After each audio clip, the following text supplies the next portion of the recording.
Renungan Harian Katolik, Kamis 29 Januari tahun 2026. Cahaya dan pelita. Lalu kata Yesus pada mereka, orang membawa pelita bukan supaya ditempatkan di bawah gantang atau di bawah tempat tidur, melainkan supaya ditaruh di atas kaki Dian. Markus bab 4 ayat ke-21. Saudara-saudara, kita membutuhkan cahaya ketika berada dalam kegelapan.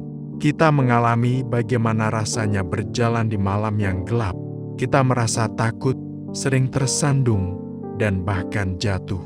Sekalipun ada pelita bernyala, jika diletakkan di kolong meja atau sejenisnya, tidak ada gunanya. Melalui perumpamaan hari ini, Yesus ingin menegaskan bahwa identitas sebagai pengikut Kristus harus dinyatakan. Jangan ditutup-tutupi karena alasan-alasan tertentu. Seperti pelita yang ditaruh di atas kaki Dian dan bukan di bawah tempayan, demikian pula cahaya dengan setiap orang percaya. Konsekuensi yang paling nyata dari pilihan menjadi murid Kristus yang percaya padanya adalah bersaksi dengan tegas serta percaya diri mewartakan kebaikan Allah yang diterimanya. Pada zaman dahulu, pelita memiliki fungsi yang sangat penting, seperti lampu listrik pada zaman sekarang. Pelita memungkinkan orang untuk melihat dan bekerja pada saat gelap dan menghindari bahaya tersandung. Orang-orang Yahudi juga memahami terang sebagai ekspresi dari keindahan batin, kebenaran, dan kebaikan Allah. Di dalam terang-Mu kami melihat terang. Kasih karunia Allah tidak hanya menerangi kegelapan dalam hidup kita, tetapi juga memenuhi kita dengan terang rohani, sukacita, dan damai sejahtera. Yesus menggunakan gambaran pelita untuk menjelaskan bagaimana para muridnya harus hidup dalam terang kebenaran dan kasih-Nya. Sama seperti cahaya alami yang menerangi kegelapan dan memampukan seseorang untuk melihat dengan mata. Demikian pula terang Kristus bersinar di dalam hati orang-orang percaya dan memampukan kita untuk melihat realitas surgawi kerajaan Allah.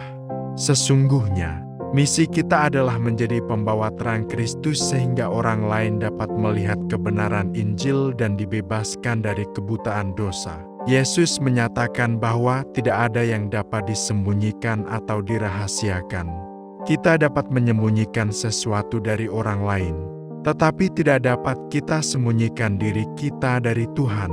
Kita mudah tergoda untuk menutup mata dari konsekuensi cara hidup kita yang penuh dosa dan kebiasaan buruk, bahkan ketika kita tahu apa saja konsekuensinya. Namun, bagaimanapun juga, segala sesuatu akan diketahui oleh Allah yang melihat semuanya. Ada kebebasan dan sukacita yang besar bagi mereka yang hidup dalam terang Tuhan dan yang mencari kebenaran ini.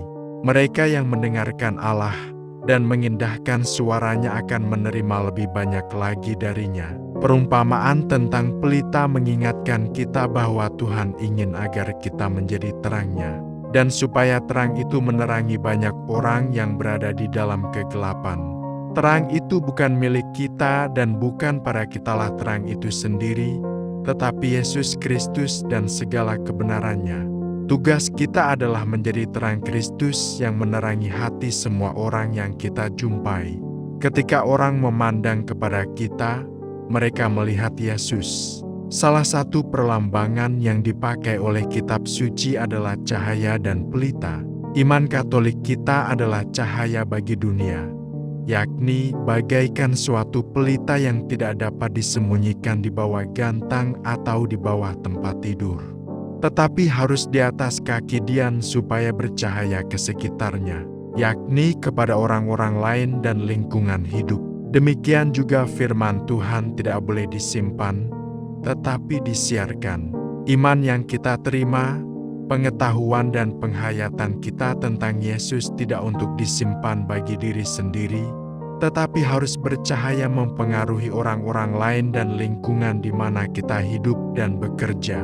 Kekayaan hidup iman kita harus dibagikan dengan murah hati kepada orang-orang lain, agar mereka pun mengalami dicintai oleh Allah.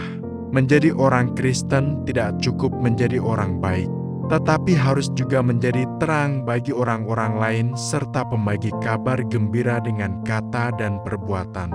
Cahaya yang kita bagikan kepada dunia adalah cahaya cinta kasih dan kita mempunyai tanggung jawab iman dan moral untuk menyalakannya. Tuhan, jadikanlah kami terang yang bersinar di hadapan banyak orang dan kehadiran kami menerangi mereka yang masih berada di dalam kegelapan dosa dan maut. Demikian renungan hari ini. Selamat beraktivitas. Semoga semuanya lancar, sukses, serta selamat. Tuhan memberkati.